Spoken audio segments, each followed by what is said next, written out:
Okay, so now that we've signed up for MailChimp and we're ready to start collecting email addresses, before we go into embedding this form into our site, I'd like to go over forms and how to, bring them into your site properly and what the common tags are that you see with forms. So let's go over here to our Sublime Text and our code here, and let's create a new file. And first off, let's just start it off with a form tag. And we'll save it. And we'll save it as form.html. All right. So, and then what's common, as we usually do, let's go over here and check out our buddies at W3 Schools. And to get to the right page real fast, we'll just say HTML forms. And go to HTML forms and input. HTML forms, you've already seen, we've already done this HTML form tag here. And then what we're going to do is talk about the input element and the most common types of input. So the most important form element is the input element. All right, and the input element can vary in many ways depending on the type attribute. So let's go through the different types of inputs that you will see commonly used in a form. First off, text fields. What we want to do is we want to go over here, say input, and then type is the attribute. And to start off, we'll use value for type of text. Nice and simple. Let's find this file, right click on form, reveal it in a finder, and let's open it. All right, so nice and simple right there. And we'll do like we've done, or like they've done over here, so we know what we're talking about. We'll just go ahead and copy this. And go ahead and copy this line break right here because inputs are inline items, so they don't automatically start and end with a line break. So copy that. This way we just know what we have here. Paste, and I'll go over name later too. So save that, and I'm going to change this to text field. All right, we have that. Now, second type of input we're going to see here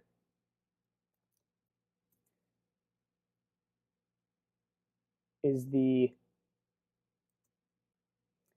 password field. So say password, input, type,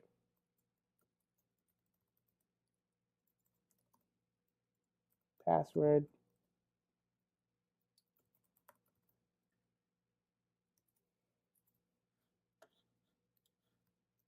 reload the page, and you can type up there. You'll see that password doesn't show keys.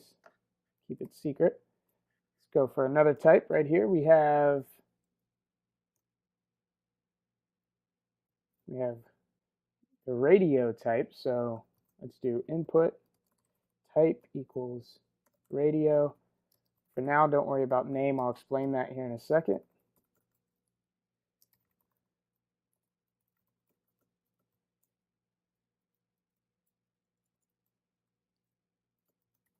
Or value. I'll explain that in a second as well. So radios are, you can only choose one of the set with the same name.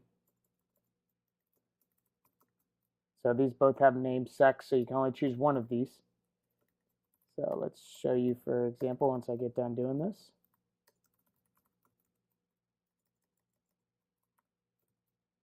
So save that.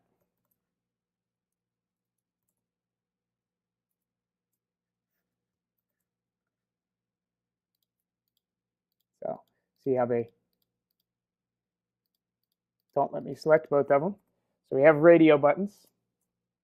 Now we're going to go for check boxes.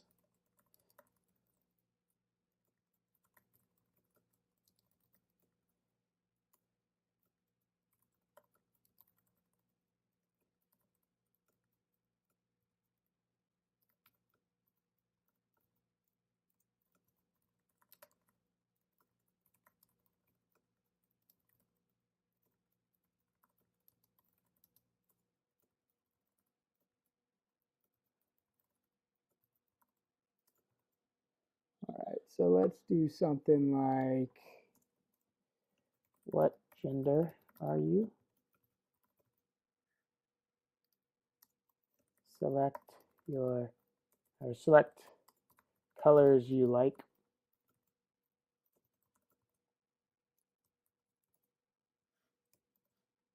So we have, you can only select male or female. You can't select both. But for checkboxes, you can select as many as you want.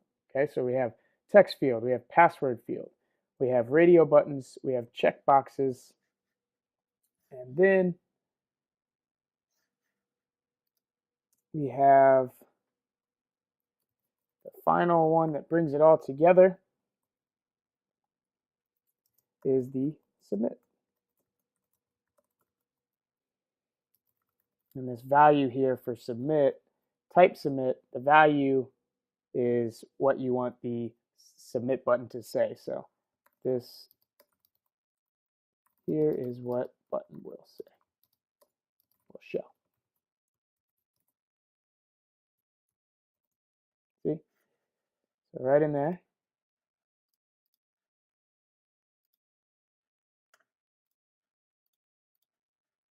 All right. Now there's one more that's different than all the others. It's not input, it's called text area. And text area has attributes like, well, first let me just do this. All right. So you see this default attribute, or this default size here.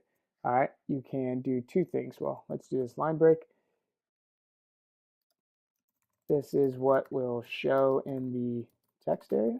So if you want to give the hint of what to put in there, you can also give it a rows, 5, that's how wide it'll be, and then columns, something like 30. That's how, I'm sorry, rows will be how tall it is, and columns will be how wide it is. So you can see that, and let's make it a little wider. 8. I'm sorry, a little taller. Keep getting those confused. Rows is height, columns is width. Makes sense when you stop and think about it. I got a little rush there. Okay, so you see all the common things, having all the common types of inputs, and then text area having to do with a form. Now let's go over to MailChimp and look at the form they give us, and that way I can talk to you more about action and method and what name here and values mean. So we're over here, we go to MailChimp. We're on this embedded form code. What I want to grab is this naked form here. That way there's no styling per se, and we can fit it into the flow of our site.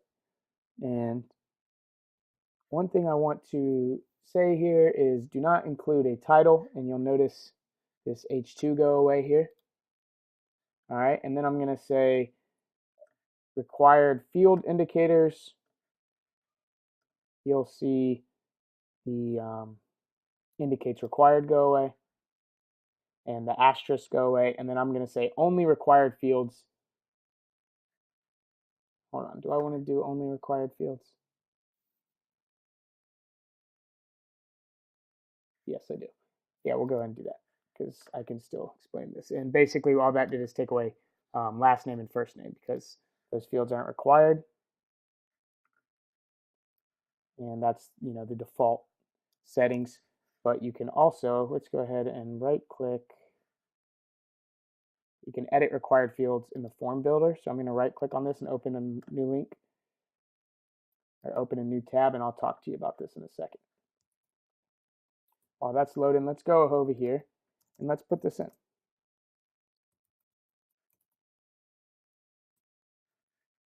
And let's reload this page. And all right, we have our, and I'm going to go ahead and put it in so it's easier to see, H2 MailChimp form below. All right, so the main takeaways here are this. First of all, anytime you see ID or class, just like before with forms, mainly it's for styling. Okay, so don't worry about that as much. Then let's go down the list. Form, action. Okay, so what's an action? Basically, the action is the URL or the page that this form is going to submit to when you click this submit button down here. So let's maybe say it in a different way just to make sure it makes sense. So submit button. Submit button is used to send form data to a server. The data is sent to the page specified in the form's action attribute. And so when we click submit, and we fill in this information here and click submit, it's going to go to this long URL right here.